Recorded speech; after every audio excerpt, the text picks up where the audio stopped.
President Donald Trump said Russia's Vladimir Putin once again vehemently denied interfering in the 2016 U.S. elections during their discussions on the sidelines of an economic summit Saturday, the 11th of November.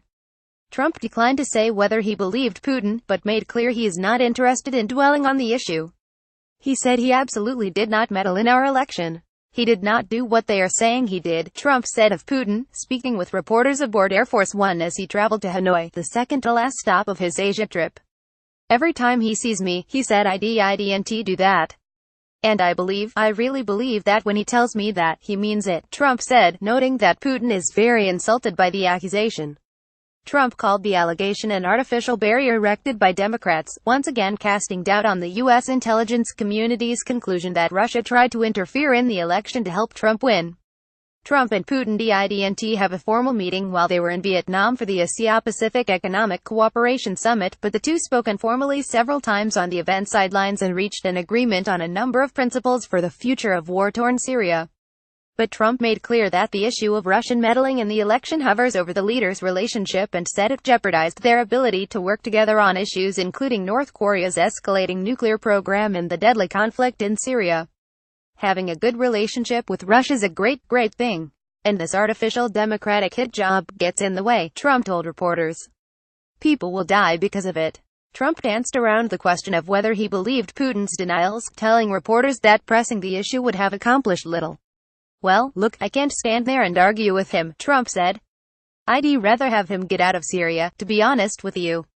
I'd rather have him, work with him on the Ukraine than standing and arguing about whether or not, cause that whole thing was set up by the Democrats. Multiple U.S. intelligence agencies have concluded that Moscow meddled in the 2016 election to try to help Trump win. But Trump called the former heads of those agencies political hacks and argued there's plenty of reason to be suspicious of their findings. Trump's suggestion that he may believe Putin over his own nation's intelligence community is certain to reignite the firestorm over the issue of election meddling. Meanwhile, a special counsel investigation of potential collusion between Moscow and Trump campaign aides so far has resulted in 2 indictments for financial and other crimes unrelated to the campaign, as well as a guilty plea.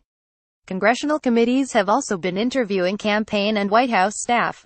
Earlier Saturday, the Kremlin issued a statement saying the leaders had reached agreement on principles for Syria's future now that the Islamic State group has largely been pushed out. Among the agreement's key points, according to the Russians, were an affirmation of de-escalation zones, a system to prevent dangerous incidents between American and Russian forces, and a commitment to a peaceful solution governed by a Geneva peace process. The Kremlin quickly promoted the agreement as the White House stayed silent. Trump told reporters that the deal was reached very quickly and that it would save tremendous numbers of lives. And he praised his relationship with Putin, saying the two seemed to have a very good feeling for each other and a good relationship, considering we don't know each other well. Snippets of video from the summit in the seaside city of Da Nang showed Trump and Putin shaking hands and chatting, including during the world leaders' traditional group photo. The two walked together down a path to the photo site, conversing amiably, with Trump punctuating his thoughts with hand gestures and Putin smiling. Journalists traveling with Trump were not granted access to any of the APEC events he participated in Saturday. White House officials had worked quietly behind the scenes negotiating with the Kremlin on the prospect of a formal meeting. The Russians raised expectations for such a session and Trump told reporters aboard Air Force One en route to Asia that it was expected he'll meet with Putin to discuss issues including ramping up pressure on North Korea to halt its nuclear and ballistic weapons program. As speculation built, the two sides tried to craft the framework of a deal on a path to resolve Syria's civil war once the Islamic State group is defeated that Trump and Putin could announce in a formal bilateral meeting, according to 2 administration officials not authorized to speak publicly about private discussions and who talked to the Associated Press on condition of anonymity. But the talks stalled and, minutes before Air Force One touched down in Vietnam, White House Press Secretary Sarah Huckabee Sanders told reporters the meeting was off.